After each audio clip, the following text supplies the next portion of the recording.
Bonjour à tous, bienvenue à notre école du sabbat 23 janvier 2021.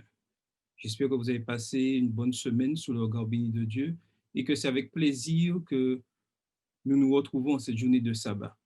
Pour commencer, je voudrais vous partager avec vous ces quelques paroles pour vous réconforter et en ce si beau jour de sabbat. Sur toi, ton Dieu s'est penché, répandant bénédiction sur bénédiction tout au long de ta semaine. Il te convie aujourd'hui au summum de l'adoration, en sa compagnie et en communion avec ceux qui lui font allégeance. Tu es maintenant en terre de repos, campé de plein pied dans le saint sabbat, débarrassé de tout fardeau, libéré de toute crainte, dans la paix, la sérénité et l'allégresse. Réjouis-toi et fais la joie de ton Dieu. Ton Dieu t'aime, adore-le, ton Dieu t'aime. Adore et exalte-le. Ton Dieu t'aime, adore, exalte et glorifie-le. Oui, adore, adore, adore. Bon sabbat à tous et que le Seigneur vous bénisse. Pour commencer notre programme, nous allons chanter le numéro 30 de notre hymne louange, le numéro 30, et nous allons le chanter avec Carole. Je chanterai Seigneur.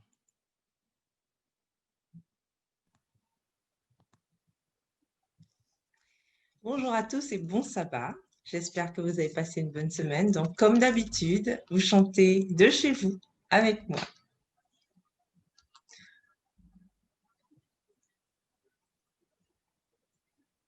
J'attends l'affichage complet. Voilà. Le numéro 30, on y va.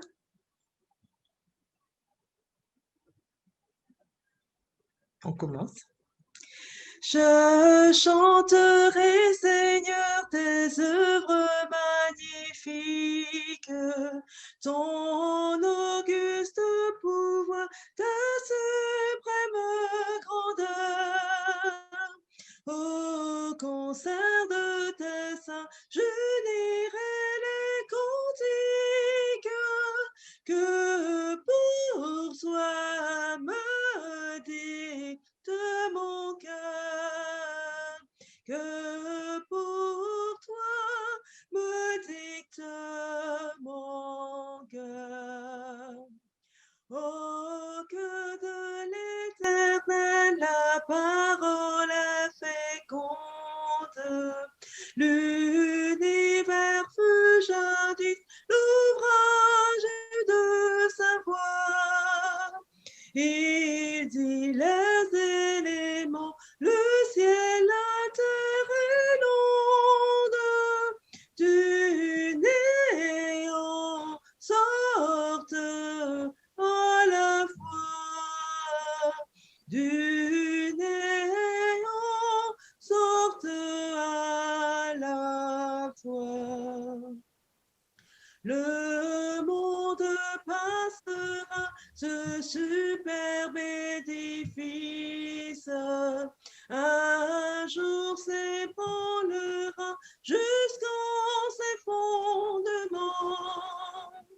Ta sagesse, grand Dieu, ta bonté, ta justice subsisteront dans tous les temps, subsisteront dans tous les temps. Merci à tous, à tout à l'heure. Merci, Carole, pour ce chant. J'espère que les paroles vous ont vraiment touché. Maintenant, nous allons incliner la tête et nous allons prier pour demander à Dieu de mettre ce programme entre ses mains et que nous soyons pleinement bénis en son nom. Donc, prions. Seigneur Dieu, voulons te remercier pour tout ce que tu as fait pour nous au cours de cette semaine. Tu nous as vraiment protégés, nous avons senti ta présence. Malgré les difficultés, tu as toujours été auprès de nous. Alors que nous allons commencer cette école du sabbat, nous voulons la placer entre tes mains et que toutes ces paroles qui soient dites en ce jour puissent nous encourager, nous conforter dans notre foi, afin que nous puissions continuer notre course chrétienne, Seigneur. Bénis chaque participant, chaque présent qui écoutent et qui écouteront plus tard ces paroles. Bénis ceux qui sont malades, ceux qui souffrent en ce moment. Passe ta main puissante et guérissante sur eux et qu'ils sentent un soulagement, Seigneur. Nous savons que nous vivons un temps difficile, mais permets que notre confiance en toi puisse être renouvelée et que nous restions vraiment attachés à toi. Merci pour tout cela pour nous. T'avons payé ton Fils et pour ta gloire. Amen. Alors maintenant, nous allons passer aux 5 minutes. Alors les 5 minutes aujourd'hui sont réservées au progrès. Quatrième sabbat, c'est le progrès. Et aujourd'hui, nous allons découvrir l'importance que l'Église adventiste met l'accent énormément sur le fait que chaque membre puisse vraiment rester accroché à la parole de Dieu et surtout ne puisse pas quitter le Seigneur, reste toujours connecté au Seigneur. Nous savons qu'en ces temps, aujourd'hui, ce n'est pas facile. Et le titre des 5 minutes, c'est « Ne partez pas ». Alors, l'auteur qui est le pasteur Néhémias Camacho Hidalgo, qui est directeur du département des ministères personnels de la mission de Cacahutan au Mexique, nous donne en ce matin, nous suggère, je dirais, différentes activités à réaliser pour éviter que les membres quittent l'Église. La première chose qu'il nous demande de mettre en action, c'est offrir une amitié sincère. Et il dit, avant que les gens deviennent membres de notre Église, ils étaient entourés d'un cercle d'amis qui les acceptaient et s'intéressaient à eux. Maintenant qu'ils sont devenus membres de l'Église, ils n'ont peut-être pas trouvé de nouvelles amitiés et n'ont pas pu rejoindre un cercle d'amis qui leur garantissent d'une manière ou d'une autre l'affection et l'approbation dont chacun a besoin. C'est pourquoi, et il insiste sur ça, qu'il est important qu'ils rejoignent un petit groupe. D'où l'importance que nous devons mettre en place des petits groupes afin que chaque nouveau membre, chaque membre de l'Église puisse trouver un cercle d'amitié. En deuxième point, il nous fait part de leur faire sentir qu'ils font partie du cercle de communion. Et il dit, la survie de toute société dépend de la camaraderie et de la communion. Comme l'a dit l'apôtre Paul, n'abandonnons pas notre assemblée, comme c'est la coutume de quelques-uns, mais exhortons-nous mutuellement. Hébreux 10, verset 25. La communion produit un sentiment d'appartenance. Quand un membre de l'Église perd cette camaraderie et cette communion, il est poussé à la chercher ailleurs. Et il insiste encore en disant, s'il vous plaît, intégrez-les dans un petit groupe qui est le meilleur endroit pour trouver l'amitié. Et on voit là qu'il insiste énormément sur le fait des petits groupes.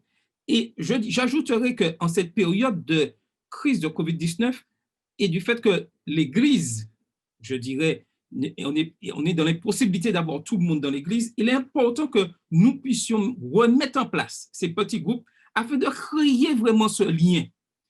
En troisièmement, il nous dit les affermir dans leur nouvelle foi. C'est-à-dire qu'une fois qu'ils sont intégrés dans ces petits groupes, on va les renforcer, chacun va se renforcer dans la foi en Jésus-Christ. Et il dit, l'adventisme est une culture et un style de vie. Il est impératif que tous ceux qui deviennent membres de l'Église reçoivent une préparation et une connaissance de cette culture et de ce style de vie. Jésus dit ainsi, allez, faites de toutes les nations des disciples, baptisez-les au nom du Père, du Fils et du Saint-Esprit, et enseignez-leur à garder tout ce que je vous ai prescrit. Matthieu 28, versets 19 et 20. Quatrièmement, il nous dit les confirmer dans la croissance spirituelle. Il est triste que certains qui se joignent à l'Église ne continuent pas à grandir et à mûrir dans leur nouvelle expérience chrétienne. Ils sont comme ceux que mentionne la parabole du Christ. Une partie de la graine est tombée le long du chemin. D'autres sont tombés dans les endroits pierreux. Une partie est tombée entre les épines.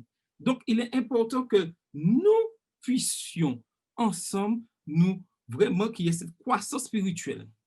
En cinquièmement, il dit il est important que nous passions encore plus de temps à l'étude de la parole de Dieu. Jean 17, verset 17 dit, « Sanctifie-les par la vérité, ta parole est la vérité. » Le Christ nous exhorte à être transformés, protégés et sanctifiés par l'étude de sa parole. Une église qui exhorte ses membres à étudier la Bible produira inévitablement des membres plus stables et prêts à rester. Et aujourd'hui, il est important que chaque membre soit stable et prêt à rester dans l'église. Et je dirais, tous les programmes pour apprendre plus à connaître la parole de Dieu, c'est très important au niveau de chaque église d'avoir ces programmes qui permettent la base. Ce n'est pas le nombre de participants qui compte dans ces programmes, c'est la quantité, la qualité de programme qui est mis en place pour que les membres puissent étudier. Il faut diverses activités de plans d'études de la Bible pour que l'Église puisse accomplir sa mission. Ce n'est pas uniquement dans une catégorie que l'Église doit rester. L'Église doit pouvoir aujourd'hui utiliser tous les moyens à sa portée pour pouvoir partager le message. Et quel que soit le nombre de personnes qui est connecté ou qui soit présent, si c'est une seule personne, il faut que l'Église accomplisse sa mission avec fidélité. Et Christ le dit très bien, il serait venu même pour un seul pécheur, il serait venu.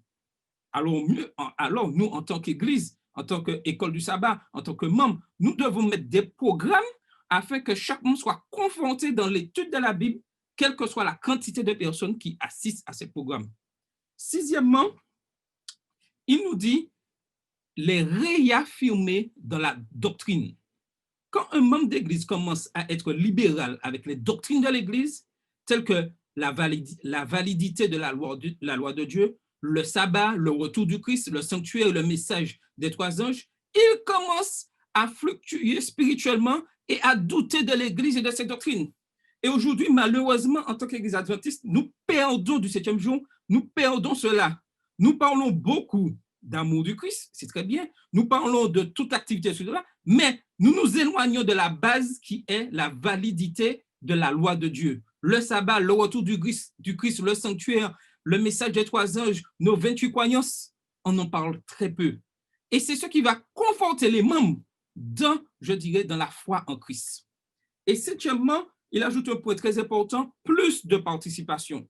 Et si nous voulons que les membres participent plus, ce n'est pas dans, je dirais, dans une grande foule, ce n'est pas un rassemblement de l'Église, c'est dans des petits groupes où chacun aura un rôle à jouer et chacun automatiquement sera appelé à participer. Et il nous dit, il faut aider les nouveaux membres à découvrir leurs dons spirituels. Le meilleur service que les prédicateurs puissent rendre à nos membres d'Église n'est pas de prêcher, mais de leur proposer des plans de travail. Extrait du livre Témoignages pour l'Église, volume 3, chapitre 60, page 386. Il y a ceux qui sont très instables, et quand vient le temps de faire face au vrai sacrifice et à l'engagement, et c'est ce que nous vivons aujourd'hui avec cette période de COVID-19, ils préfèrent quitter l'Église. Ils ne sont pas édifiés et n'ont pas leurs racines profondément ancrées dans le rocher de l'éternité. C'est pourquoi, et il nous dit, suivons le conseil de Jésus, celui qui demeure en moi, comme moi en lui, porte beaucoup de fruits, car sans moi, vous ne pouvez rien faire. Jean 15, versets 4 et 5. Et en ce jour, je souhaiterais que chacun puisse comprendre l'importance qu'il y a que nous puissions insister que chaque membre puisse être accroché à Christ et que chacun d'entre nous, nous puissions faire des programmes, des plans pour que chaque membre puisse vraiment étudier la parole de Dieu. Ne cherchons pas la quantité, mais cherchons la qualité dans tout ce que nous faisons et nous serons pleinement bénis du Seigneur dans notre mission. Que chacun de nous puisse être touché par ces paroles et que ces paroles puissent devenir une réalité dans nos églises et qu'on sente la puissance de Jésus-Christ, surtout dans ces temps difficiles, car Jésus revient et ceci, c'est une certitude. Que le Seigneur vous bénisse et que chacun soit pleinement béni en son nom. Amen. Maintenant, nous allons passer au bulletin avec Carole.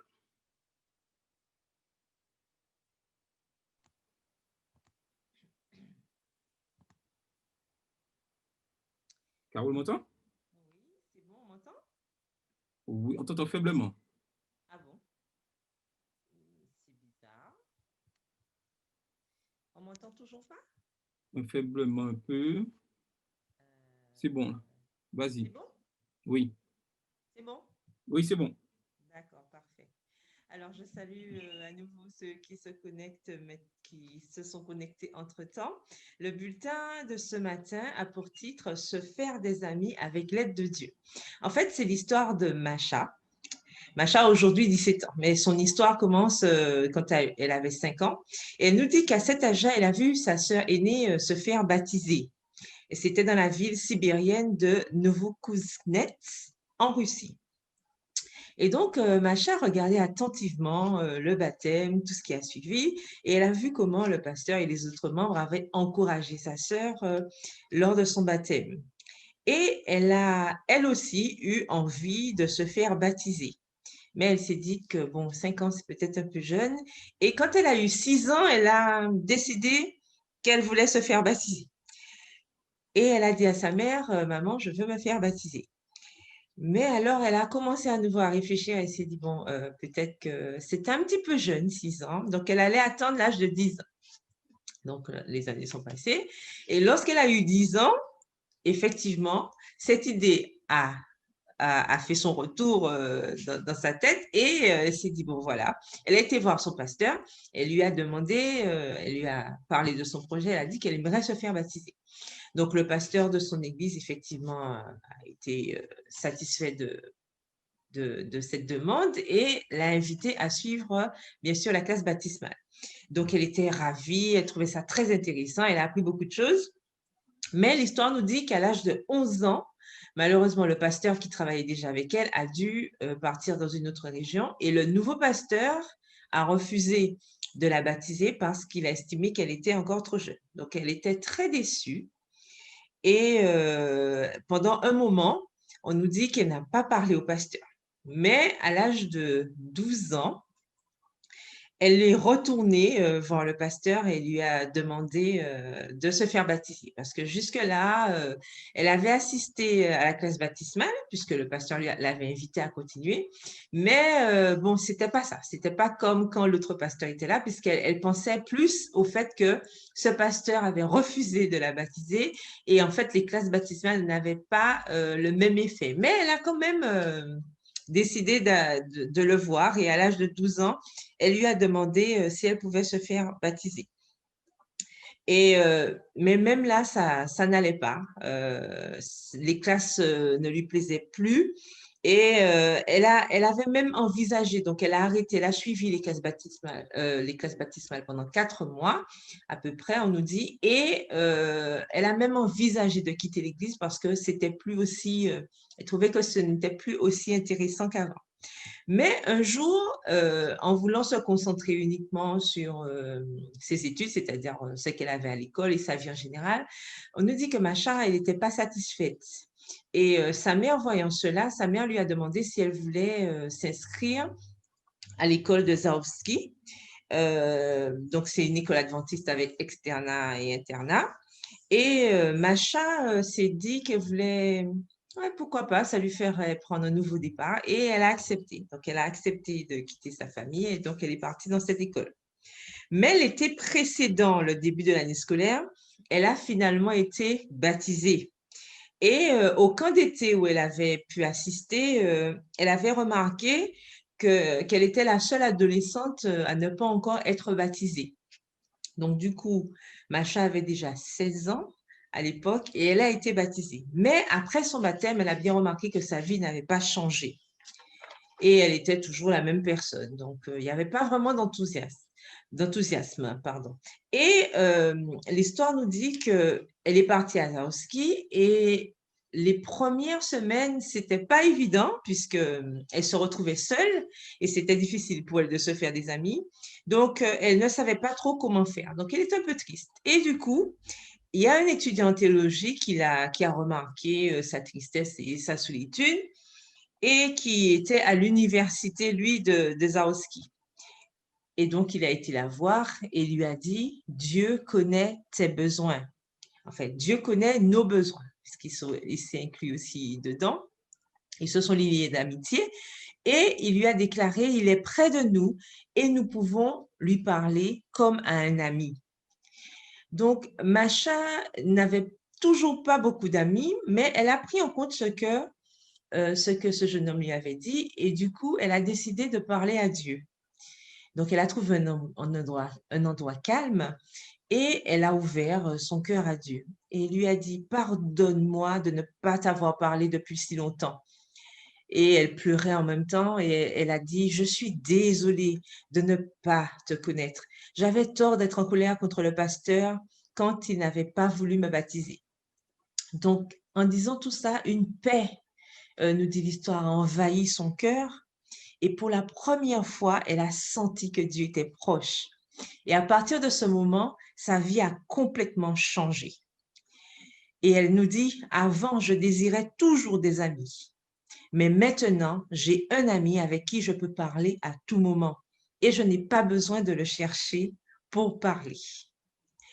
Et l'histoire nous dit qu'une partie de l'offrande du 13e sabbat, justement, servira à l'école de Zahowski afin de construire son propre bâtiment scolaire sur le campus de l'université, parce qu'actuellement, l'école emprunte des salles à l'université et donc l'offrande permettra que des jeunes et des enfants, donc des jeunes comme Macha, et des enfants puissent avoir leur propre salle de classe.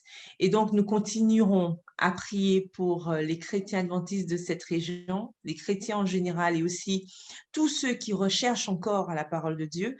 Prions pour que cette mission puisse continuer. Et dans la page, la section culturelle d'aujourd'hui, on nous parle des poupées matrioshka de Russie, qui sont des poupées gigognes. Et on nous dit qu'il s'agit d'un ensemble de personnages en bois qui peuvent être séparés pour révéler une figure similaire, mais plus petite à l'intérieur, avec généralement 6 ou plus au total. La forme de la poupée est généralement lisse et cylindrique et toute la décoration est peinte, souvent de manière élaborée. Le thème le plus courant est généralement celui des paysannes en tenue traditionnelle, mais il peut s'agir de presque n'importe quoi, y compris des personnalités politiques et des contes de fées. Et on nous dit aussi que des parties de ce qui aujourd'hui est la Russie ont été conquises et colonisées par les Vikings, connus dans cette partie du monde sous le nom de Varangians, entre le 9e et le 11e siècle.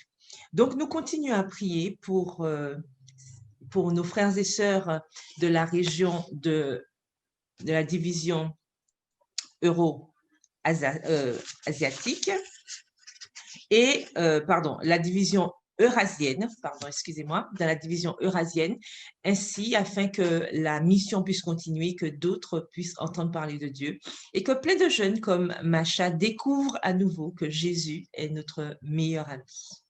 Bon sabbat à tous, bonne fin de journée, à bientôt. Merci, Carole, pour ce récit. Donc, n'oublions pas nos offrandes.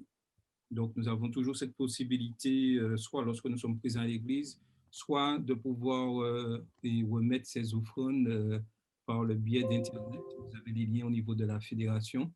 Donc, pensons à toutes ces personnes dans nos offrandes et dans nos prières aussi.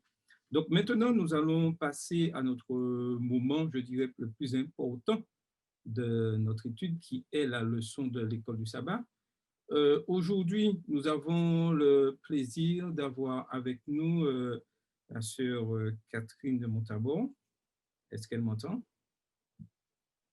Oui, oui. Oui, je suis là, je vous entends. Bienvenue. Merci D'avoir accepté notre invitation et de pouvoir partager avec nous cette leçon, réflexion, et nous apporter toujours ce plus, puisque nous sommes là pour étudier la parole de Dieu. Donc, cette semaine, nous sommes à l'étude numéro 4. Alors, le titre de la leçon, le Dieu chemin, ou ça dépend les versions, il y avait plusieurs types pour la leçon. Et pour commencer, j'aimerais vous partager ce résumé, le temps que je mette en route la suite. Voilà. Où, dans la partie de vendredi, il y avait ce résumé autour de la leçon et qui disait que par les actions et la famille d'Ésaïe, ainsi que par ses paroles, Dieu a renforcé le message d'avertissement et d'espérance. La seule voie sûre est de croire que Dieu sait ce qu'il fait et à la fois l'amour et le pouvoir de guider, de protéger, de pouvoir aux besoins de ceux qui le laissent faire.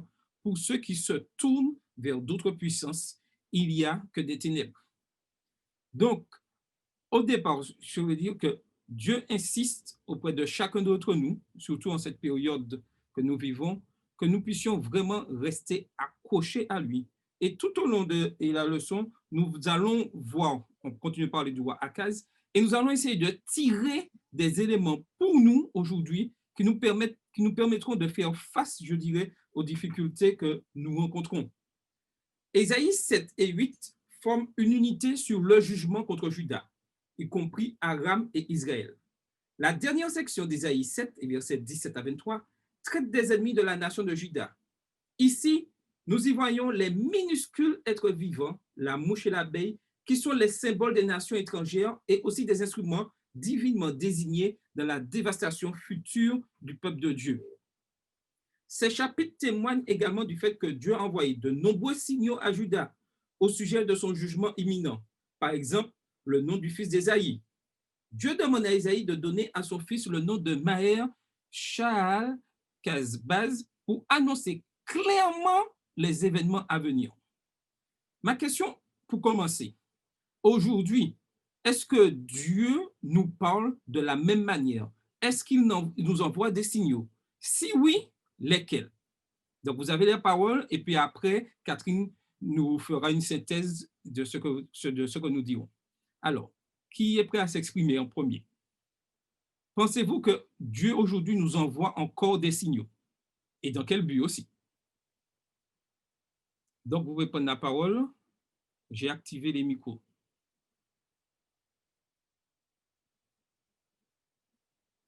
Personne? Alors, je veux prendre la parole.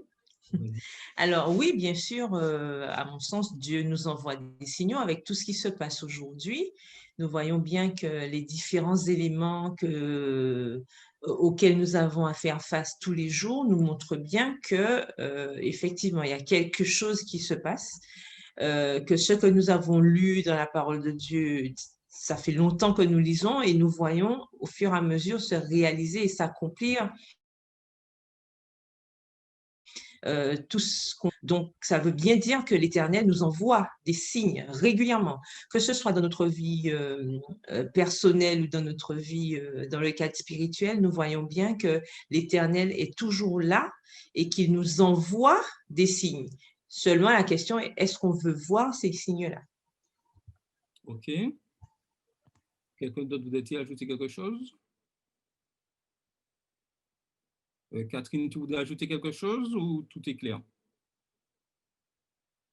Alors, oui, non, tout est clair, ça c'est sûr. Mais je pense que on va encore continuer à le voir un peu plus. Mais quand on parle des signaux que Dieu nous envoie, est-ce qu'on veut les voir? Ça, Carole a vraiment raison. Mais est-ce qu'on a pris l'habitude de regarder aussi les signaux de Dieu? Parce que c'est quand même comment dire, les choses viennent de Dieu, c'est clair, mais c'est aussi un choix personnel. Dieu nous laisse libre à ce niveau-là. Est-ce que tu veux discuter avec moi? Est-ce que tu es d'accord pour voir ce que je te dis ou non, les éléments que je te donne? Et ça revêt une question, c'est vraiment un choix personnel individuel. Parce que si je ne veux pas voir, si je ne veux pas, mais des plus simples choses, lors des grandes choses, ça va venir compliqué. Parce que j'ai tellement l'habitude de repousser et de dire non, je ne veux pas. Bon, écoute, laisse-moi tranquille. Même si je dis mais oui, je vais voir plus tard, plus tard. Des fois, c'est vrai qu'on peut encore voir plus tard. Mais à d'autres moments, on a tellement pris l'habitude de repousser qu'on ne sait même pas discerner en réalité. On ne sait plus discerner et on ne sait pas ce qui vient de Dieu, qui ne vient pas de Dieu. Et c'est vraiment un choix personnel qui intègre chaque élément de notre vie de tous les jours. Est-ce que l'on veut voir la main de Dieu, Dieu s'adresser à nous tous les jours ou pas du tout? OK. Donc, je continue et pour découvrir ce chapitre 8. Il nous est dit, la première partie du chapitre 8 montre qu'Aram, Israël et Juda vont souffrir à cause du roi d'Assyrie. Plus précisément, Juda fait confiance à la grande puissance de la Syrie à ce moment-là, au lieu de Dieu, de sorte que les âges sombres s'abattront sur eux. L'étude, on va la diviser en 3 parties.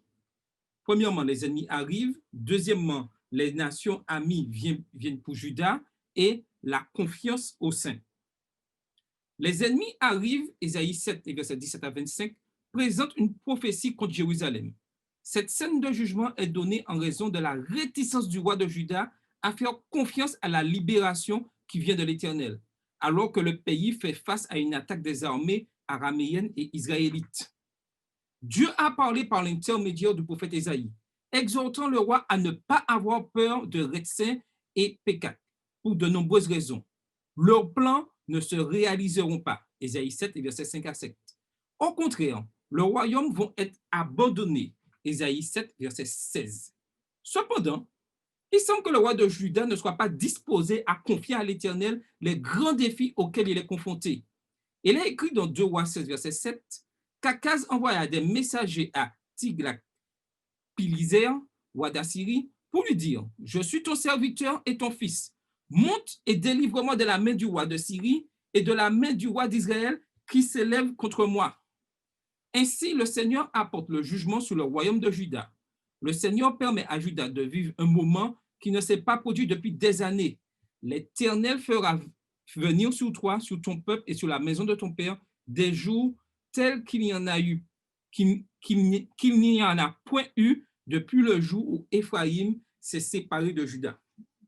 J'aimerais juste revenir, je reviens un peu en arrière, où on voit que Akaz fait alliance avec la Syrie au lieu de vraiment chercher Dieu. Est-ce que des fois, aujourd'hui, nous n'agissons pas comme ça, à chercher des solutions humaines au lieu de demander à l'Esprit Saint, à Dieu, de nous aider à trouver la bonne solution? Alors, vous avez la parole. Alors, est-ce que nous ne donnons pas plus de place à des, je dirais, conseils humains qu'aux conseils de Dieu? Donc, Catherine, qu'est-ce que tu en penses?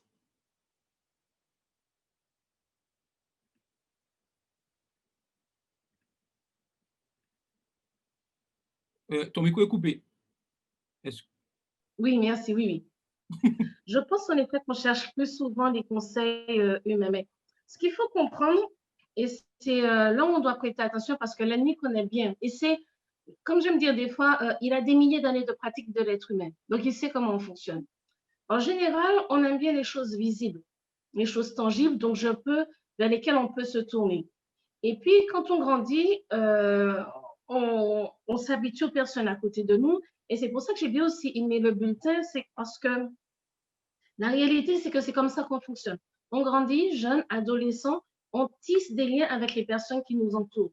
Déjà, premièrement, parce que c'est grâce à eux que l'on apprend les choses dans la vie. C'est grâce à nos parents que l'on apprend à dire bonjour, bonsoir, on apprend à marcher, à parler, et puis les personnes qui nous entourent, maîtresses, écoles et autres. Donc, c'est vrai que c'est cette interaction entre êtres humains qui fait que l'on progresse. Et d'une manière consciente ou inconsciente, souvent inconsciente, on sait que c'est cette interaction, l'exemple que je prends sur les autres, qui fait que je continue à progresser. Quand les enfants ont des frères et sœurs un petit peu plus grands qui marchent déjà, ils vont s'empêcher de marcher, ils ont besoin de courir derrière leurs frères et sœurs, jouer avec eux. Donc, ils vont aller plus vite dans certaines étapes de leur vie. Donc, on a quand même conscience que c'est parce qu'autour de nous, les gens font d'une manière que cela nous permet, nous aussi, d'avancer. Et on continue comme ça. Et à l'adolescence, on aime bien s'entourer de personnes qui nous ressemblent, qui sont comme nous, qui nous comprennent, ou simplement qui nous font savoir qu'on existe. Et en continuant comme ça à l'âge adulte, si Dieu ne prend pas la place au moment qu'il faut, on va encore beaucoup continuer à s'accrocher aux personnes en tant que telles et ne pas comprendre que chacun d'entre nous est serviteur de Dieu. Donc, les personnes qui sont autour de moi, Dieu les utilise, qu'elles soient croyantes ou non. Mais comme c'est lui, le Dieu et le Maître, il utilise les événements et les personnes autour de moi pour m'aider à avancer, pour m'aider à traverser mes difficultés. Et quand cet aspect-là, on n'arrive pas à le comprendre et à l'intégrer, oui, on va encore beaucoup continuer à vouloir trouver les solutions au niveau des personnes parce qu'on ne comprend pas que c'est Dieu qui donne. Quand on arrive à intégrer vraiment, à faire avec le fait que c'est Dieu qui donne, on va agir différemment. On va tenir compte de ce que les personnes disent, mais en ayant conscience que certaines d'entre elles sont des messagères de l'Éternel. Et on ne va pas s'accrocher aux personnes en tant que telles. Mais oui, on va les considérer parce que ce sont des êtres humains, donc on va les respecter tout. Mais on ne va pas s'accrocher à elles et à leur propre sagesse. Mais on va se dire, OK, est-ce que c'est pas Dieu qui, au travers de cette personne, m'envoie un message, m'envoie un élément, me donne un coup de main dans ma vie de tous les jours? Et c'est là où, comme ce n'est pas clairement fait dans notre esprit, on a cette attitude de toujours vouloir continuer à aller vers les choses tangibles, les personnes, au lieu de se dire qu'elles sont comme moi-même des outils que Dieu utilise pour les autres. Et ça fait que oui, on va continuer. Puis quand les difficultés sont énormes, c'est sûr qu'on cherche de l'aide. Et le plus souvent, quand on a une aide visible, quelqu'un vers qui on peut se tourner, s'accrocher visiblement, ça nous aide plus. Mais si on a conscience que cette personne est serviteur de l'Éternel, on va avoir une certaine proximité, certes, oui, mais on sait que la personne dont on dépend à 100%, c'est l'Éternel. Et que cette personne est un outil. Et ce n'est pas à elle et à sa sagesse que je dois que je dois m'accrocher. On aura cette distance pour continuer à comprendre que c'est en Dieu qu'est vraiment la solution et la personne qui peut me sauver et m'aider. Oui, Catherine, mais oui, Carole, vas-y, excuse-moi. Non, effectivement, je suis d'accord avec ce que disait Catherine, mais aussi, je voudrais ajouter par rapport à ça que c'est très important, effectivement, de prendre en compte cela et ça ramène à cette idée de priorité qui nous est arrivé de voir il y a quelques semaines, c'est-à-dire qui est notre priorité? Est-ce que c'est l'Éternel ou est-ce que c'est les amis? Est-ce que c'est les gens? Est-ce que c'est tout ça? Et Akaz, un petit peu, il a eu ce moment-là de désert social, entre guillemets, puisque il a oublié qui est-ce qu'il avait mis là, il a oublié qui est-ce qui dirigeait le peuple, c'était quand même le peuple de Dieu, faut pas l'oublier, ce sont pas les prophètes, c'est toujours Dieu qui travaille à travers ces gens-là et on peut mettre ça à notre niveau aujourd'hui. Qui est-ce qui est notre guide en fait? Aujourd'hui, où l'Église est fermée parfois, où on a des difficultés par rapport à cette pandémie, où on se retrouve parfois seul sur notre chemin, en tout cas de Damas des fois, c'est-à-dire quand on a des difficultés et tout, vers qui on se tourne d'abord. Et ça, cette question-là est importante puisque lorsqu'on se tourne d'abord vers Dieu, lorsqu'on a appris à le faire en tout cas, quand c'est devenu pour nous une habitude, lorsqu'on est confronté à ces moments-là, ça devient beaucoup plus facile, même quand on se retrouve seul physiquement, c'est-à-dire socialement, on n'a personne vers qui se tourner, mais on sait que Dieu est là et demeure et reste celui qui nous guide et reste celui qui va nous garder dans toutes ces voies malgré ce que nous affrontons. Et quand on a cette idée en tête, effectivement, on ne quitte pas l'Église, on n'abandonne pas nos croyances, on reste fidèlement attaché parce qu'on a compris qui est-ce qui menait la barque. Donc, c'est important. Si Akaz avait gardé ça en tête, c'est vrai qu'il y a beaucoup de déconvenus qui ne seraient pas arrivés au peuple d'Israël. Mais justement, en fait, parce que c'est pour ça que à la première question, j'avais répondu et j'avais rebondi sur le bulletin. C'est vraiment quelque chose qui doit être personnel. Parce que Akaz comment dire, Akaz ne s'est pas soudainement retrouvé roi d'Israël et puis roi et puis se disant, au fait, c'est Dieu vraiment celui qui a la tête. Quand on regarde l'histoire du peuple, il y avait déjà pas mal de rois avant qui avaient fait des choix, de mauvais choix. Donc, en fait, lui, en grandissant, qu'est-ce qu'on lui a appris? Qu'est-ce qu'on lui a inculqué? Pas inculqué à coup de marteau, mais qu'est-ce qu'on lui a inculqué dans le sens comment on lui a appris à connaître Dieu? Comment on lui a appris à servir Dieu? Parce qu'il y a quelque chose, ce matin, quand je réfléchissais par rapport à la leçon, je me rappelle, quand on a étudié à Trinidad, on avait une retraite spirituelle pour tous les élèves en théologie. Et puis, on avait nos professeurs et il y avait l'école du sabbat pour les jeunes enfants. Une de mes amies m'a dit, tu sais, Catherine, j'étais avec les enfants et pendant l'école du sabbat, on nous dit que oui, la Bible dit que nous sommes des princes et des princesses, tout ça. Et il y a des enfants qui ont levé la main et qui ont dit oui, mais la Bible dit que je suis une servante, puisque c'était une petite fille, une servante de Dieu.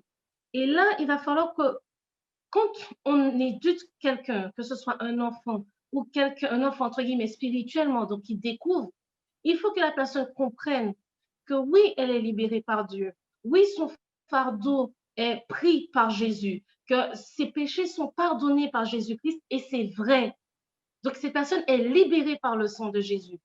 Mais nous sommes serviteurs de l'Éternel. Quels que soient nos postes, nos fonctions, notre vie personnelle ou autre, nous sommes serviteurs de l'Éternel. Et tant qu'on n'a pas grandi, que ce soit physiquement ou spirituellement, avec cette vérité-là, nous n'allons pas agir comme de véritables serviteurs, et nous allons faire comme Akaz et plein d'autres rois d'Israël, faire un petit peu de n'importe quoi, parce que nous n'avons pas grandi comme ça. Mais ça, c'est quelque chose qu'il faut, quand je dis, c'est non seulement une éducation qu'on va donner aux tout petits, puisque ils ne savent pas, mais aussi aux tout petits spirituels. Nous sommes des serviteurs de l'Éternel. Et si on n'apprend pas à servir tous les jours, c'est pour ça que j'avais insisté, j'avais voulu répondre à la première question, même s'il y avait en réalité pas grand-chose à ajouter. Mais c'était déjà pour mettre le doigt sur ça. C'est un choix que je dois faire. Est-ce que je veux ou pas voir la main de Dieu tous les jours dans ma vie, voir ma participation, ma présence, mon implication comme étant un outil de Dieu, comme Dieu étant dans ma vie, et donc les petites choses me référer à lui, vivre par rapport à lui. Et si on apprend ça, on n'apprend pas ça, lorsque les grosses déconvenues vont arriver, c'est clair qu'on n'aura pas le réflexe de revenir. Dans certains cas, Dieu a donné certaines prophéties et oui, le peuple ou Ninive, par exemple, des personnes se sont dit, bon, ok, on reprend les choses en main. Mais c'est parce qu'au fond d'eux, il y avait encore cette culture, cet élément de se dire, nous sommes serviteurs de l'Éternel. Et dans les 5 minutes qui ont été faites aussi, que Charles a faites, c'est quelque chose d'important. Nous sommes serviteurs de l'Éternel. La culture adventiste devra avoir ça en toile de fond. Oui, nous sommes libérés par Jésus-Christ. Oui, nous sommes sauvés par Jésus-Christ. Et nous sommes serviteurs de l'Éternel. Si on apprend ça dès le début, oui, ça sera plus facile quand Dieu va nous parler au travers de ABCD ou à nous-mêmes en rêve ou autre, d'entendre et de comprendre au travers des écrits de la Bible. Et puis, ça sera aussi plus facile quand il y aura des événements de se retourner vers Dieu. Mais nous sommes serviteurs de l'Éternel. Et si nous n'arrivons pas à comprendre ce que cela veut dire vraiment et l'intégrer dans nos vies de tous les jours, oui, ça sera super compliqué. Et nous allons commettre les mêmes erreurs qu'Akaz et nous détourner de Dieu parce qu'au fond de nous, nous ne sommes pas serviteurs de l'Éternel. Oui, Catherine, je suis tout à fait d'accord avec toi, mais on peut se poser la question aujourd'hui, s'il y a eu autant de, je dirais, et de manque d'éducation dans ce domaine-là, comment remédier à ça aujourd'hui pour vraiment reprendre une route de ce que Dieu souhaite pour chacun d'entre nous? Alors, je pense qu'au départ, quand on en parle, enfin, les personnes qui en parlent, qui arrivent à en prendre conscience, c'est revenir vraiment à la notion de serviteur. Qu'est-ce que c'est qu'un serviteur? Le serviteur ne fait pas comme son idée lui dit. Le serviteur vit dans la maison du maître et il fonctionne avec le fonctionnement du maître. Le fonctionnement du maître, on le trouve où? Dans la Bible. Particulièrement dans les 10 commandements, c'est ce qui nous permet de voir quel est le caractère de Dieu, comment Dieu fonctionne. Donc, de manière réelle, entre nous, êtres humains, comment on est censé fonctionner.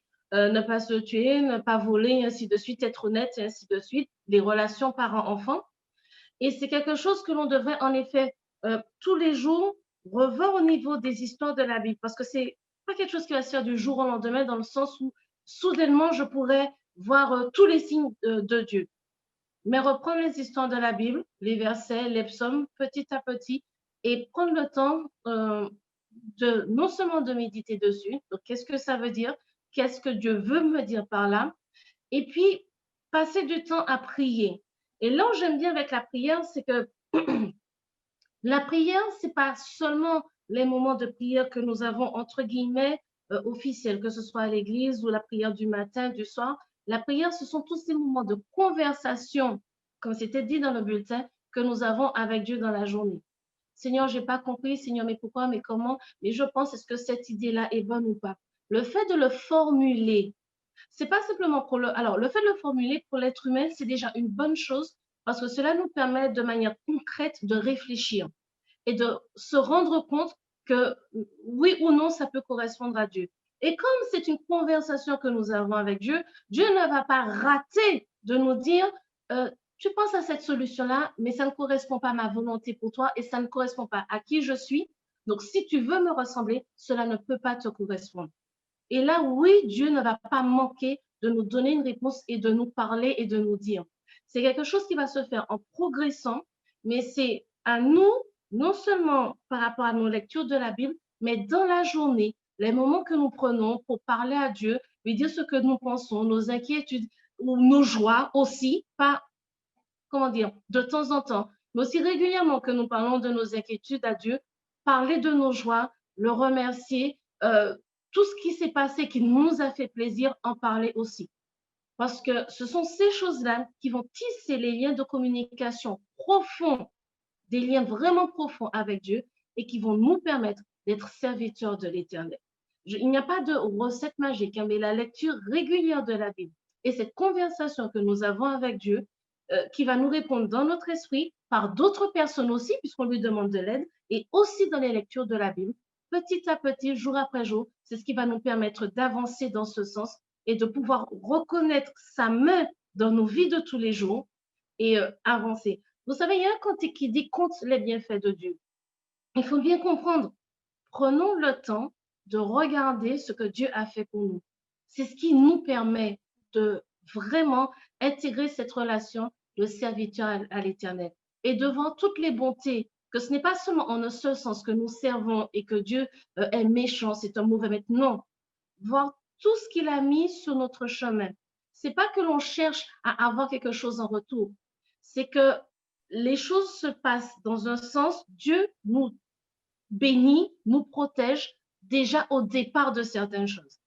Et si je prends conscience de tout ce qu'il fait pour moi déjà au départ, alors que moi, justement, je n'ai rien fait pour le mériter, c'est dans ce sens-là qu'il faut comprendre. Quand je m'assieds, je me rends compte qu'il fait des choses pour moi que je ne mérite pas, je ne peux qu'avoir de la gratitude envers lui. Et c'est parce qu'il a fait en premier pour moi que moi, en réponse à cet amour, je vais continuer à agir et à avoir cette relation. C'est pas parce que je vais faire pour lui que je me dis, ah, mais il va faire pour moi. Il a déjà fait pour moi. Et c'est parce qu'il a déjà fait pour moi, il m'a déjà protégé mes années précédentes, la semaine qui vient de se produire. Même si le matin, je me suis réveillée en sursaut, en catastrophe, j'ai pas vraiment eu le temps de faire mon culte, tout ça. Mais comment Dieu m'a quand même protégée durant cette journée? Qu'est-ce que Dieu a fait pour moi pour m'aider durant cette journée alors que je n'ai même pas eu le temps vraiment de faire mon culte? Et toutes ces choses-là vont me montrer à quel point il m'aime réellement et ne pourront que m'inciter à vouloir servir ce maître qui m'aime, quelle que soit ma situation, mes erreurs et mes défauts. Et c'est petit à petit que comme ça que la relation avec lui va s'étoffer et devenir plus solide et grandir jour après jour. Oui, merci Catherine. Donc, on voit l'importance de la relation avec Dieu. Mais avec Akaz, on découvre dans Ésaïe 7, verset 20, se voit à l'écran, en ce jour-là, le Seigneur rasera avec un rasoir pris à l'ouage au-delà du fleuve, avec le roi d'Assyrie la tête et le poil des pieds, et enlèvera aussi la barbe. Le William A. Van Gemeren nous dit « Les oppresseurs humilient leurs prisonniers de guerre en leur rasant les cheveux. La référence au poil de la tête des jambes peut exprimer la totalité de la dévastation. » La question, on peut se demander, pourquoi l'Éternel agit ainsi et dit « Le Seigneur rasera avec un rasoir pris à l'ouvrage au-delà du fleuve. » Alors, pourquoi des fois l'Éternel est obligé d'agir aussi durement alors qu'il est rempli d'amour? Et aujourd'hui, on entend beaucoup dire que Jésus est amour et que Dieu ne peut pas, par amour, sanctionner le pécheur. Alors, qu'est-ce que vous en pensez?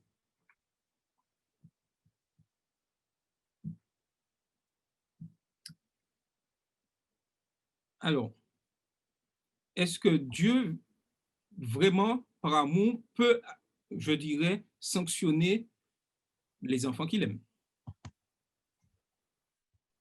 Qui prend la parole? Oui, Carole. Je pense que oui, au contraire, je pense que, comme on dit, qui aime châtie.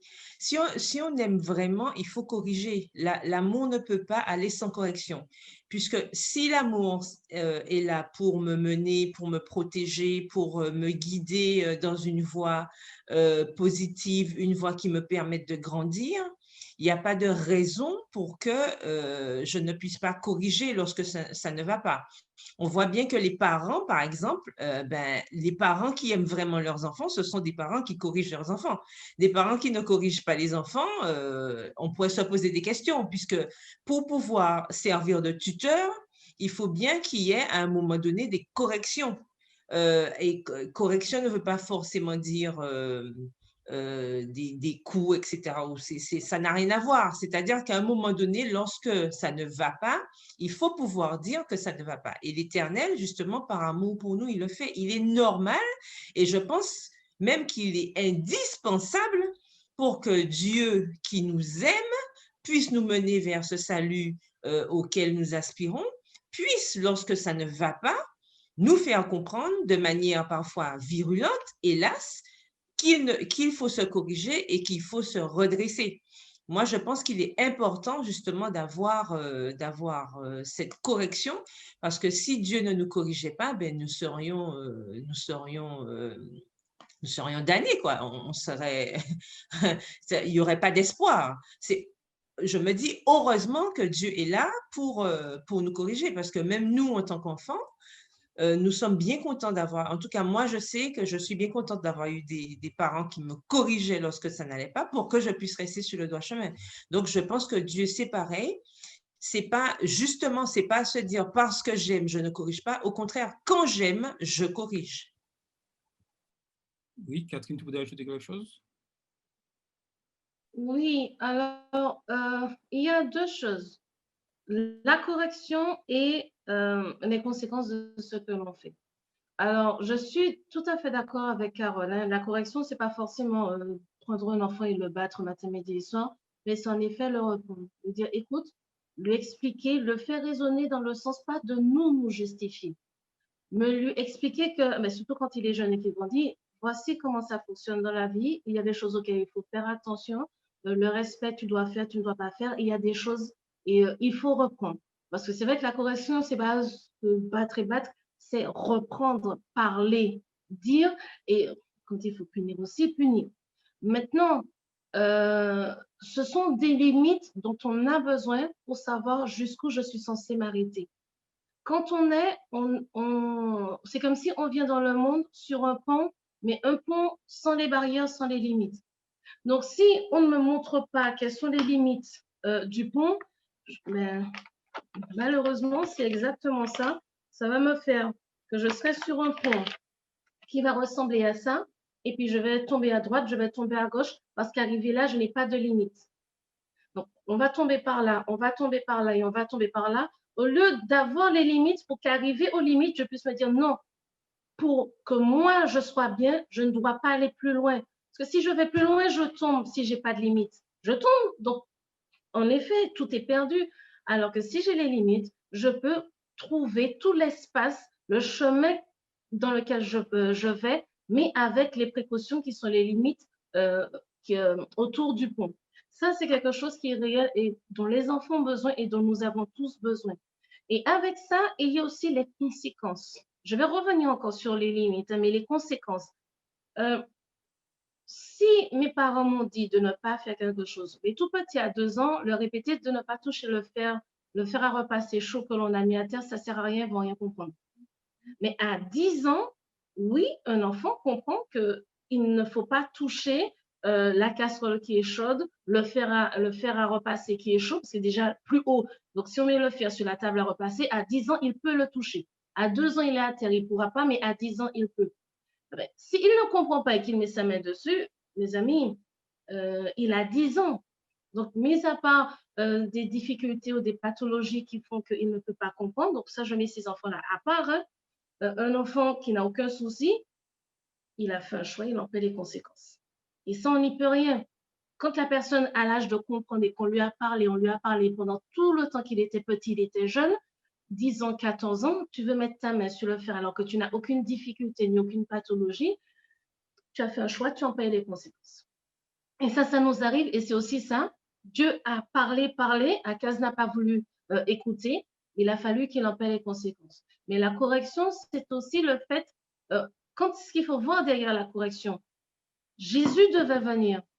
Jésus devait venir et Jésus devait se retrouver parmi des personnes dans une maison, dans un foyer où les personnes croyaient vraiment en Dieu, étaient serviteurs de l'Éternel. Et pour ça, il faut bien qu'au bout d'un moment, que nous soyons formés, affermis dans ce sens.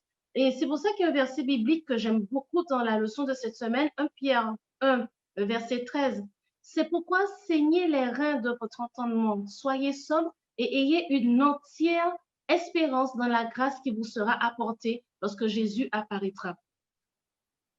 Saignez les reins de votre entendement, du raisonnement, mais pas du raisonnement de moi toute seule, mais du raisonnement issu de la sagesse de l'Éternel. Donc, saignez les reins de votre entendement, soyez sobres.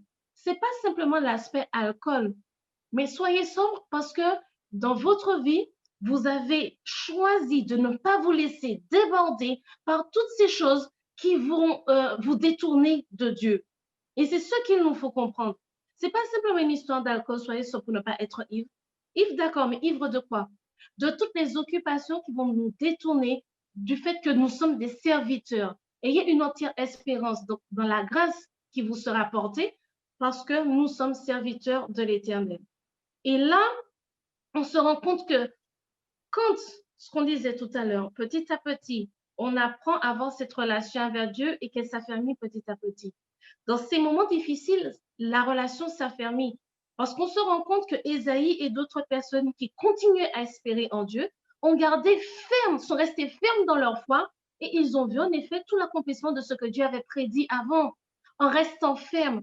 Mais il faut aussi comprendre que nous allons devoir traverser des événements et des épreuves et des périodes qui vont nous permettre de continuer à faire un choix avec Dieu et à affermir cette relation.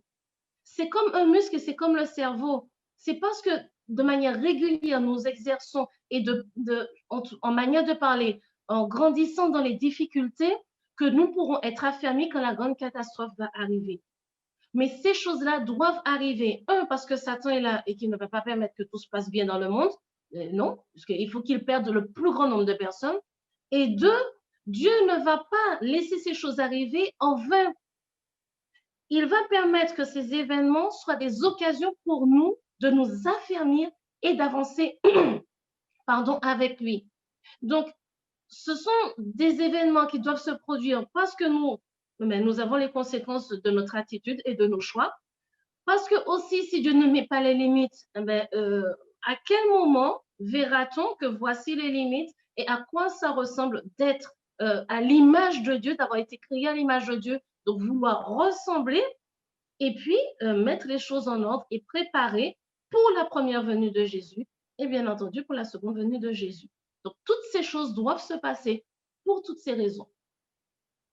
OK. Quelqu'un voudrait-il ajouter quelque chose avant qu'on puisse continuer?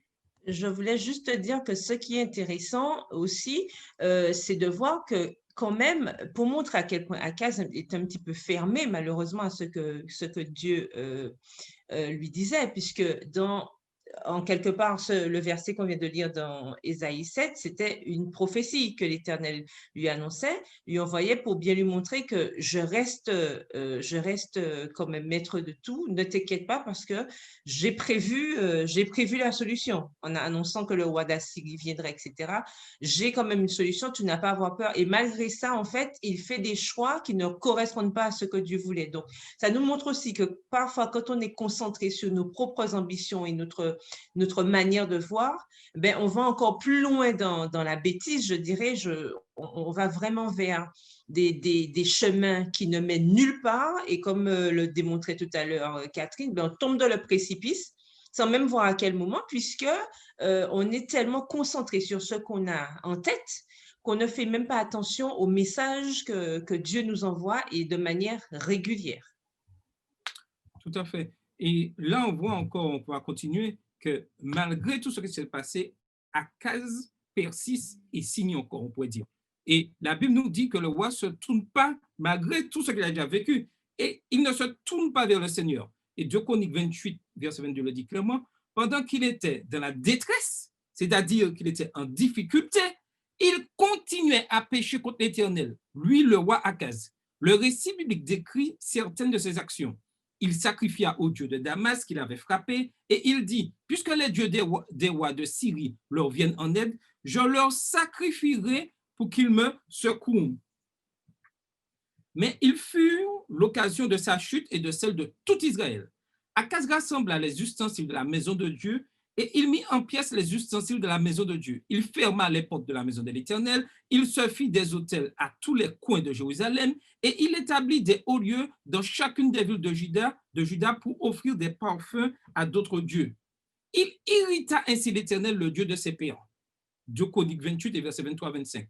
Dans la dernière partie de cette section, le Seigneur exhorte ses fidèles croyants à cette époque. Ne craignez pas ce qu'il craint et ne soyez pas effrayés. C'est l'Éternel des armées que vous devez craindre et redouter, et il sera un sanctuaire. Isaïe 8, les versets 12 à 14. Au temps d'Akaz, le sanctuaire est profané et dans d'autres actes. Il ferma les portes de la maison de l'Éternel. Ainsi, en ce moment critique, le Seigneur sera un sanctuaire dans ce moment critique. Et on peut comparer ça aujourd'hui, nous vivons un moment difficile, mais le Seigneur sera toujours un sanctuaire. Le centre de la sainteté pour certains, mais une pierre d'achoppement, un rocher de scandale pour les deux maisons d'Israël. Quel paradoxe! À cet égard, Ellen G. White commente ceci et nous dit: mais il restait à Juda certains croyants qui refusaient obstinément d'embrasser l'idolâtrie. Ces versets fidèles qu'Ésaïe, Michée et leurs collaborateurs se tournaient pleins d'espoir, tandis qu'ils assistaient à la ruine de Juda au cours de ces dernières années d'Akaz. Leur sanctuaire avait fermé ses portes, mais ceux qui étaient restés fidèles se disaient avec assurance: Dieu est avec nous, c'est l'Éternel des armées que vous devez sanctifier, c'est lui que vous devez craindre et redouter, et il sera un sanctuaire. Alors, qu'en pensez-vous? Aujourd'hui, vivons-nous la même chose? Connaissons-nous la même chose? Nous apprenons que le roi Akaz préfère compter sur une alliance assyrienne plutôt que de se reposer sur les promesses de Dieu. Il est facile pour nous, en tant qu'êtres humains, de compter sur l'intervention humaine plutôt que celle de Dieu.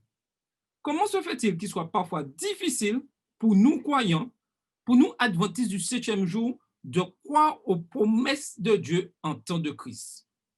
Alors, vous avez la parole. Comment se fait-il qu'il soit aussi difficile pour les croyants de croire aux promesses de Dieu en temps de crise? Et pensons aussi à ces croyants et à ces personnes qui vivaient avec le roi Akaz et qui voyaient autant d'abominations et se disaient qu'il faut rester fidèle à Dieu. Imaginez comment c'était difficile pour eux. Alors, Catherine, est-ce que tu peux nous éclairer sur cette partie-là? En fait, c'est un petit peu ce dont on a parlé jusqu'à présent. Il faut vraiment comprendre que, parce que je suis en train de chercher un verset biblique. Je n'arrive plus à me rappeler où je l'avais lu, mais c'était dans l'Ancien Testament avec, il me semble, c'était le roi d'Égypte. Je n'arrive plus à me rappeler, où on dit que, la manière dont c'est traduit en français, on dit que Dieu va encore endurcir leur cœur et qu'il va, ce qui fait que les personnes ne vont pas écouter ce que Dieu dit. Voilà, dans Exode. Pharaon a le cœur endurci et il refuse. Voilà. Exode 10 nous dit, l'Éternel dit à Moïse, va vers Pharaon car j'ai endurci son cœur et le cœur de ses serviteurs pour faire éclater mes signes. Quand on regarde le texte original, on se rend compte, parce que vous savez, quand il y a des temps différents dans les langues, l'hébreu, c'est vraiment pas du français. Donc, quand on doit traduire, on traduit de la meilleure manière que l'on peut. Et les personnes qui ont traduit, elles ont traduit comme elles pouvaient. Lorsque Dieu parle d'endurcir, en réalité, ce n'est pas lui qui endurcit. Le verbe qui est utilisé, il est utilisé dans le sens où la personne agit de manière à avoir des effets sur elle-même. Parce qu'eux, ils ont un temps réflexif que l'on n'a pas forcément en français. Donc, c'est pas que Dieu a décidé d'endurcir le cœur. C'est que quand on regarde, la personne a décidé d'endurcir son cœur elle-même. Il y a une autre version, on parle de ne pas entendre. Comme si Dieu va dire qu'il ne va pas la rendre sourde. C'est pas ce qui se passe. Le mot veut dire que la personne elle-même se rend sourde à ce que Dieu dit. Et quand on rentre dans cette spirale nous-mêmes, de l'extérieur, c'est vrai qu'on va le traduire en disant que Dieu dit que j'ai endurci. C'est pas que Dieu par méchanceté a endurci. C'est que Dieu a parlé, mais quand il a parlé, la personne s'est endurcie. Donc en réalité, en dehors, on va dire que oui, Dieu a endurci le cœur. C'est pas qu'il a voulu l'endurcir. Mais la personne était tellement contre qu'à chaque fois que Dieu a essayé de frapper à la porte et de dire, mais attends, j'ai quelque chose à te dire, je voudrais que tu comprennes, tu comprends pas. Ta réaction a été que tu t'endurcis tout seul. Donc, l'action de Dieu de te parler a eu comme conséquence l'endurcissement du cœur, mais ce n'est pas ce que Dieu, lui, il voulait au départ. Et là, c'est un petit peu ce qui nous arrive à nous, chaque être humain. Qu'est-ce qu'on fait? Est-ce qu'on prend le temps d'entendre Dieu, de communiquer avec lui, d'avoir cette relation, ces liens forts et solides qui vont nous permettre de comprendre ce qu'il nous dit et de croire en ses promesses, parce que chaque jour, je crois en ses promesses. Dans mon travail, avec ma famille, avec mes voisins, quand je suis tout seul, comme je crois dans les promesses de Dieu tous les jours de ma vie, ça va être naturel pour moi de continuer à croire dans ses promesses. Mais si j'ai l'habitude de faire mes affaires, de ne pas vraiment croire, de ne pas vraiment y prêter attention, de ne pas vraiment avoir cette relation profonde avec Dieu, mon réflexe sera quoi? J'aurai du mal à compter sur les promesses de Dieu. Et ça, il faut que l'on comprenne que nous ne sommes pas tous au même niveau, parce que spirituellement, c'est comme les enfants, on ne grandit pas tous de la même manière. Il y a des enfants qui grandissent plus tôt, d'autres vont parler plus tôt, d'autres vont marcher plus tôt, et ainsi de suite. Il n'y a pas de souci. Il y en a qui vont grandir avec 2 langues parce qu'il y a des parents qui vont parler 2 langues, donc ils vont grandir bilingues quasiment dès leur naissance, et autres. C'est vraiment pas un problème. L'essentiel, c'est que l'on ne stagne pas. Parce que quand on stagne, en réalité, on fait marche arrière et on descend. La stagnation, ça donne ça comme résultat. On fait marche arrière, on glisse et on descend. Alors que si on progresse chaque jour, c'est ce qui va nous permettre, lors des moments difficiles, de croire aux promesses de Dieu. Mais si on n'a déjà pas l'habitude de le faire tous les jours de notre vie de manière régulière, lors des temps de crise, on ne pourra pas. On ne pourra pas parce qu'on sera tellement submergé par les difficultés, les problèmes, nos émotions, que l'on n'aura pas pris l'habitude de confier à Dieu. Donc, en les confiant à Dieu, de nous calmer, de trouver la paix, la sérénité dont nous avons besoin pour prendre une bonne décision, on ne pourra pas. Et c'est ce qu'il nous faut comprendre. Au-delà du fait de dire qu'on obéit, on n'obéit pas, mais quand on est perturbé, mes amis, nous sommes perturbés. Quand une catastrophe est tombée sur nous, c'est une catastrophe. Mais si j'ai l'habitude de parler avec Dieu, j'ai l'habitude d'exprimer donc ce qui me perturbe à Dieu, eh ben, j'ai pris l'habitude de pouvoir me calmer, m'apaiser, apaiser mes émotions et prendre de bonnes décisions avec Dieu.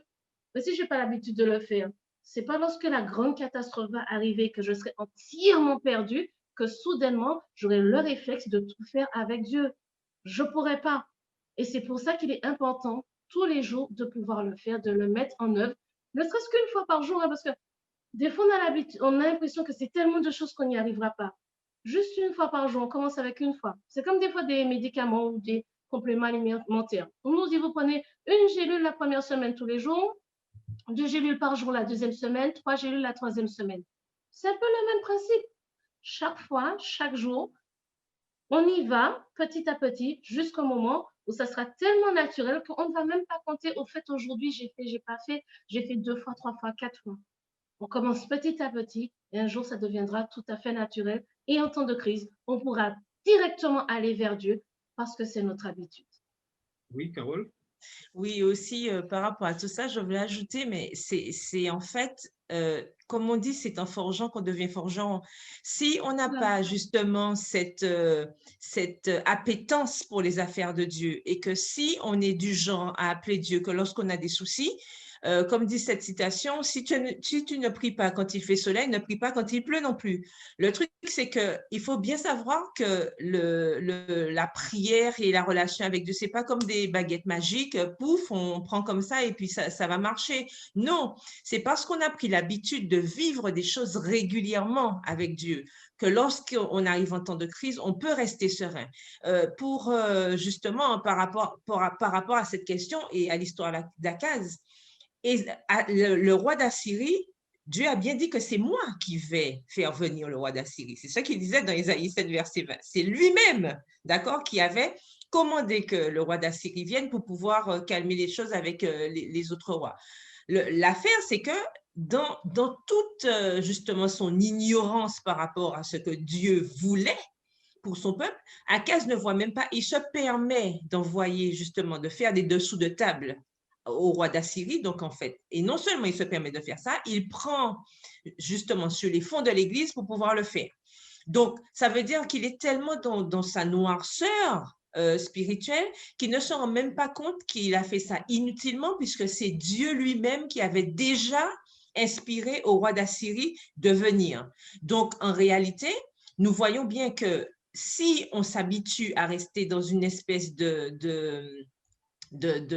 comment dire ça, de fermeté, mais dans le sens contraire, c'est-à-dire qu'on se ferme à la voix de Dieu, on se ferme au principe de Dieu, on se ferme à la loi de Dieu, on se rend compte qu'au fur et à mesure, on tombe jusqu'à ne pas pouvoir se relever. Et c'est bien là le risque du péché contre le Saint-Esprit dont on parle, et Catherine mettait l'accent tout à l'heure sur le fait d'endurcissement.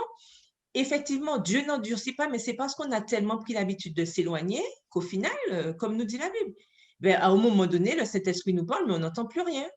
On est là, hein? C'est-à-dire on est là en vérité, mais l'Esprit n'est plus là. Et ça, il faut qu'on fasse attention parce que c'est ça, c'est lorsqu'on a justement pris l'habitude de laisser Dieu nous parler que lorsqu'arrivent des moments de crise, nous n'avons pas du mal à croire aux promesses de Dieu. Il y a des choses qu'on ne fait pas. Il y a des nouvelles qu'on ne relaye pas. Pour remettre ça à aujourd'hui, nous vivons cette période compliquée et on se rend compte que malheureusement, les chrétiens sont les premiers parfois à relayer des messages, des choses qui sont contraires à ce que Dieu dit dans sa parole. Mais on ne se rend même pas compte. En fait, on prend WhatsApp, on envoie des messages, on envoie des trucs. Ah oui, et elle a dit ça, on a dit ci, elle a le vaccin, machin. Mais à un moment donné, on se pose la question, mais en tant que chrétien, de plus adventistes du 7e jour, nous qui croyons en la prophétie, nous qui croyons en cette réalité des choses que Dieu a annoncées et qui arrivent, on se pose à un moment donné la question, mais à quel moment est-ce qu'on met ça en pratique? À quel moment nous nous trouvons être ceux, justement, qui gardons la tête froide et qui comprenons que Dieu est à la tête de tout, que c'est le monde de Dieu. Il ne faut pas oublier que c'est Dieu qui est créateur de ce monde-là. Même si Satan s'amuse à faire croire qu'il a les manettes en main, le créateur, c'est Dieu. Dieu est à la tête de tout. Et si je sais que mon Dieu m'a promis telle et telle chose, il a promis de revenir, il a promis qu'il n'allait pas abandonner le monde, il l'a promis. Et toutes les grandes crises que le monde a vécues, Dieu a toujours été là. Pourquoi il ne serait pas là aussi aujourd'hui? Est-ce que je dois être justement celui qui relaye des nouvelles qui vont soulever la panique, enrichir et plus troubler les gens? Ou est-ce que je vais être la personne qui rappelle qui est-ce qui a la tête, qui est-ce qui commande et qui est-ce qui, au final, a le dernier mot? Et c'est ces questions-là que nous devons nous poser aujourd'hui, ce que Akaz n'a pas fait. Et nous, aujourd'hui, qui vivons cette réalité-là, quelles sont nos attitudes? Quelle est ma position? Qu'est-ce que je véhicule comme idée? Quand je reçois des espèces de posts là qui me racontent, oui, je ne sais pas quoi, le pape ceci ou bien vaccin cela, on va tuer la moitié de la population, etc. Enfin, j'en passe des meilleurs pour ceux qui en reçoivent beaucoup plus que moi.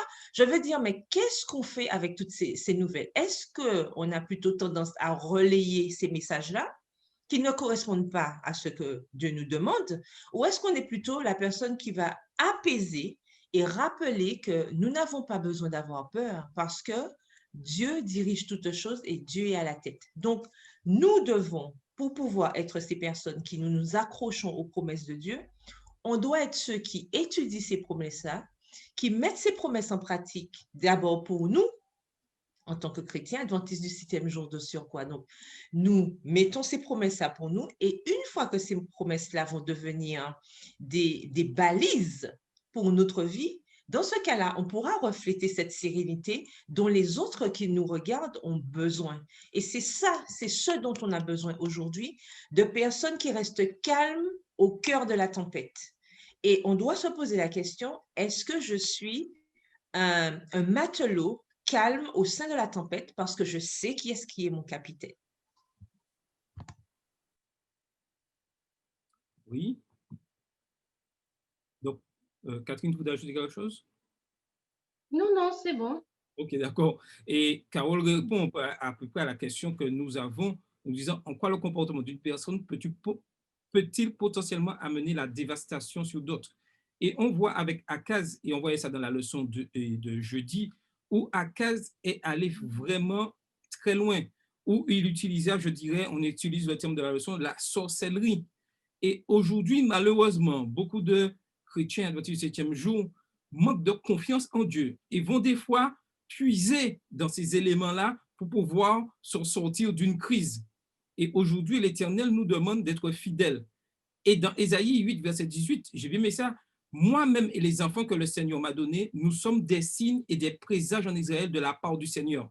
La question aujourd'hui, sommes-nous des signes et des présages en Israël de la part du Seigneur? Et c'est ce que le Seigneur nous demande, d'être fidèles à sa parole et de porter ce témoignage vis-à-vis de tous ceux qui nous entourent, même si, et comme nous voyons avec le roi Akaz, même si, je vais vraiment loin de ce, même si la tête de l'Église serait en abomination selon les principes de la parole de Dieu, qu'est-ce que moi, est-ce que je reste un signe et un présage qui reste attaché à ce que dit la parole de Dieu? Voilà notre rôle aujourd'hui en tant qu'adventiste du 7e jour, être de fidèles témoins dans tout ce que nous faisons. Tu voudrais ajouter quelque chose, Catherine? Comment dire? C'est une des choses qu'il faut bien que l'on garde à l'esprit. Quelles que soient les actions que nous posons, cela va toujours produire des conséquences. Et comme je répète à mes élèves, vous bénéficiez des conséquences positives, des actions positives de vos parents, et malheureusement, vous payez aussi les conséquences négatives des actions négatives de vos parents.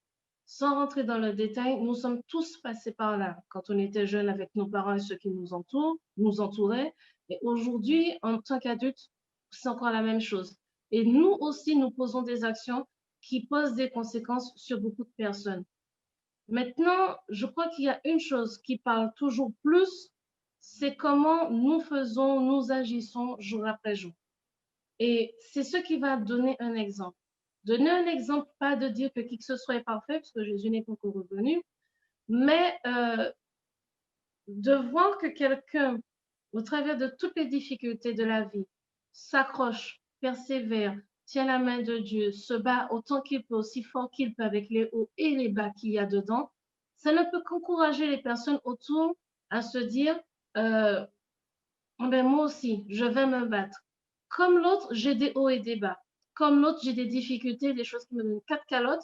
Je répète souvent aux enfants, les gens autour ne vont pas vous dire les difficultés qu'ils ont. Certaines personnes vont discuter avec vous, oui, mais tout le monde ne va pas vous dire, chaque personne ne va pas vous dire, ça c'est ma grosse difficulté. On va avoir un sourire, mais on n'a aucune idée de ce qui se passe vraiment dans la vie de la personne derrière.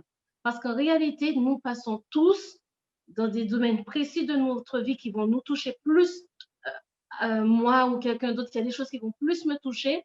Dans ces domaines-là, bien sûr que l'ennemi va s'asseoir dessus, puisqu'il ne veut pas que je reste avec Dieu. Donc, il va prendre le temps d'accroître les difficultés dans les domaines où ça va me toucher encore plus. Et là, on doit comprendre que le fait d'aller pas à pas, jour après jour, ça va être un témoignage pour les personnes autour. Et que il ne faut pas regarder le haut de la montagne où on se dit, mais je ne vais jamais y arriver. Regardons le premier pas que l'on peut faire chaque jour. Parce que c'est à force de faire des pas que l'on avance. Ce n'est pas en un clin d'œil, il n'y a pas encore de téléportation et toute la forme là. que je vais arriver en haut de la planète, non, en haut de la montagne. Jésus n'est pas revenu, donc les déplacements rapides, tout ça là, c'est pas encore pour aujourd'hui. Ce n'est pas possible. Donc, regardons pas après pas ce que nous pouvons faire. Et profitons du fait que nous en prenons encore mieux conscience aujourd'hui pour recommencer aujourd'hui à nous rapprocher de Dieu petit à petit, jour après jour. Parce que quand la catastrophe va arriver, on aura déjà ce réflexe-là, de se tourner vers lui. Et comme on aura déjà ce réflexe-là, ce sera plus simple pour nous d'y aller. Mais nous devons être des témoins du Dieu vivant, mais ça ne veut pas dire aucun problème. Ça veut dire juste se tourner vers Dieu à chaque fois chaque jour, et bien entendu encore plus quand le problème arrive. Mais déjà chaque jour, prendre l'habitude de se tourner vers Dieu. OK. Donc, Tout à fait. Et je voudrais juste ajouter ce que disait Catherine, que oui, effectivement, il ne faut pas oublier que tant que Jésus ne sera pas revenu, on aura toujours des problèmes. Par contre, c'est à savoir comment, en tant que chrétien, on gère justement ce problème-là, comment on y fait face.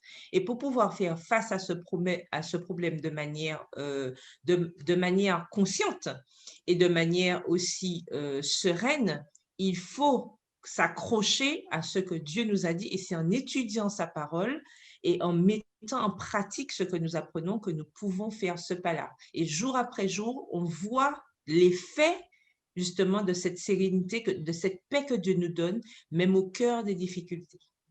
OK. Donc, nous arrivons déjà à la fin de notre discussion. Donc, je laisserai à Catherine de faire une conclusion et de donner les derniers mots. Alors, comme on en a parlé aujourd'hui, et le verset dont j'avais parlé tout à l'heure dans 1 Pierre 1, verset 13, nous devons ceindre les reins de notre entendement. Notre manière de faire, de raisonner, on doit s'attacher les reins en sachant que les difficultés ne font que commencer. Et rester sobre dans le sens de faire attention, parce que même en tant que chrétien, si on ne fait pas attention, on va tellement s'éparpiller dans ce qu'il y a à faire, aider les autres, faire ci, faire ça, que si on ne prête pas vraiment attention, on ne va même plus prendre le temps dont nous avons besoin pour cette relation avec Dieu, qui va nous permettre, lors des temps difficiles, de continuer à réagir. Et là, c'est quelque chose sur lequel il faut que l'on prête vraiment attention. Ce n'est pas un égoïsme pour dire, ou un égocentrisme pour dire, bon, je ne m'occupe plus de personne, mais je dois consciemment prendre le temps chaque jour de pouvoir parler avec Dieu, lui dire ce que je pense, ce que je ressens, ne pas hésiter quand je suis en voiture ou à un autre moment de regarder le ciel et de dire, mais Seigneur, là, je ne comprends pas, à l'aide, ou bien merci. Ces choses qui vont nous permettre justement d'établir et de consolider cette relation avec lui, qui fera que quand les moments encore plus difficiles vont arriver, on n'aura pas à les craindre. D'ailleurs, aujourd'hui, on n'a même pas à les craindre si chaque jour on va avec lui. Parce qu'il connaît nos faiblesses. Et c'est ce qui nous pose problème. Et c'est là où les choses sont difficiles pour nous. Donc, si on est dans cette relation avec lui, lorsque la catastrophe va arriver, étant donné qu'il nous connaît, il nous aura déjà formés pour nous aider à consolider, renforcer ces liens avec lui pour que notre relation avec lui ne cède pas et que nous n'ayons pas à paniquer. Oui, on risque d'être surpris au début parce qu'on est des êtres humains, que même si on sait que des choses doivent arriver, mais de la manière dont ça arrive, il y a des choses qui nous surprennent jusqu'à aujourd'hui. On ne s'y attendrait pas. On sait que la fin arrive. On est tous au courant. Mais on ne s'y attendrait pas forcément à je ne pensais pas qu'il y aurait eu ça à ce moment-là, ça à ce moment-là.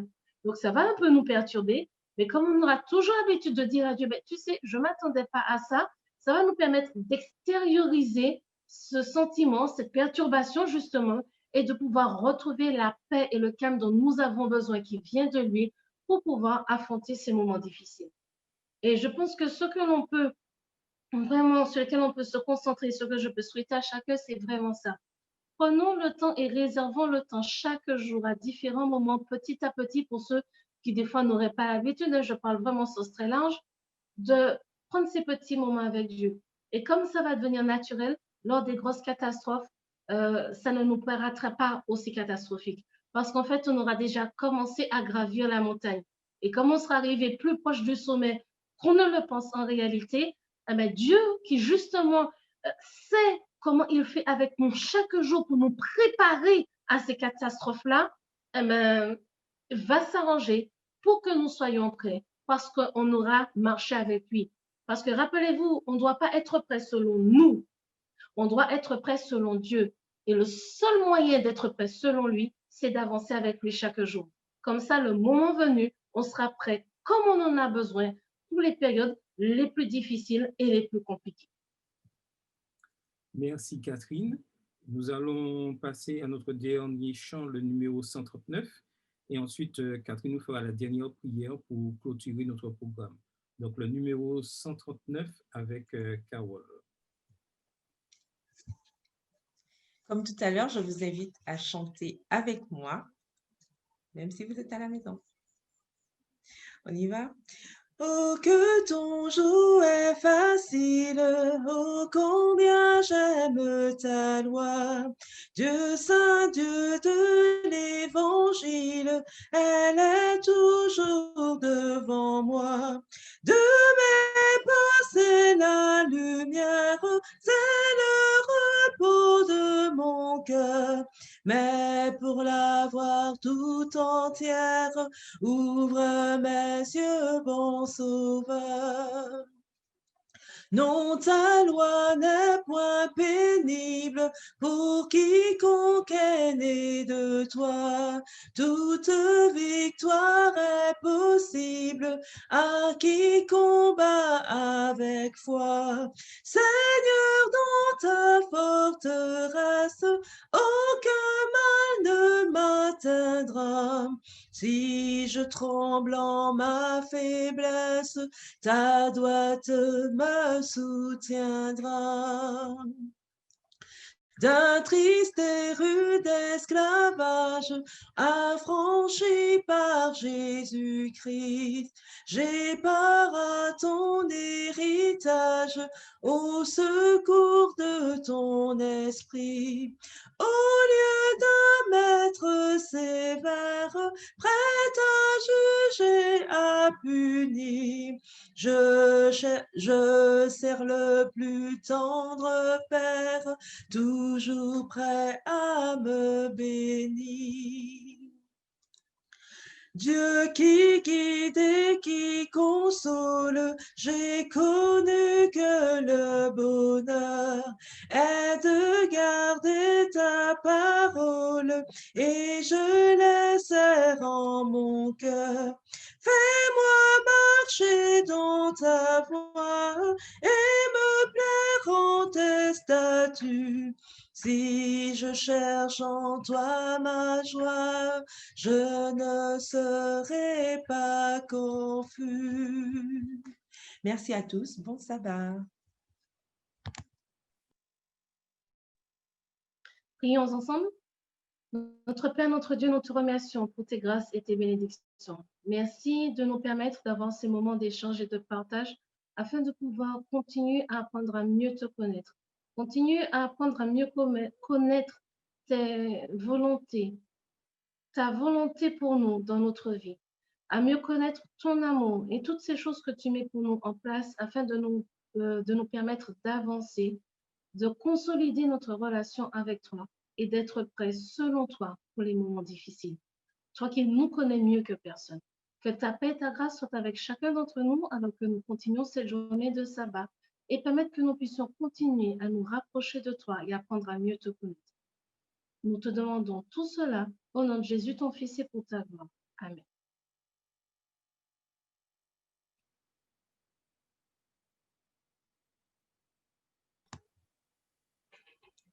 Ton micro. Excusez-moi. Donc, je disais merci Catherine pour ta participation. Et dès que tu es disponible, nous sommes toujours prêts à t'accueillir pour nous aider à continuer dans les discussions de la leçon d'école. Merci, c'est un plaisir pour moi de partager ces moments avec vous. OK, ben, merci à tout le monde. Donc, la suite de notre programme, c'est sur YouTube, au Web 97.2, le culte d'adoration. Et nous vous souhaitons un bon sabbat et nous vous disons à sabbat prochain pour continuer nos études de la leçon de l'école du sabbat et suivre les 5 minutes et le bulletin. Bon sabbat à tous et que le Seigneur vous bénisse. Bon sabbat. Bon sabbat, au revoir tout le Bon monde. sabbat, au revoir tout le monde. Au revoir. Bon sabbat, au revoir tout le monde.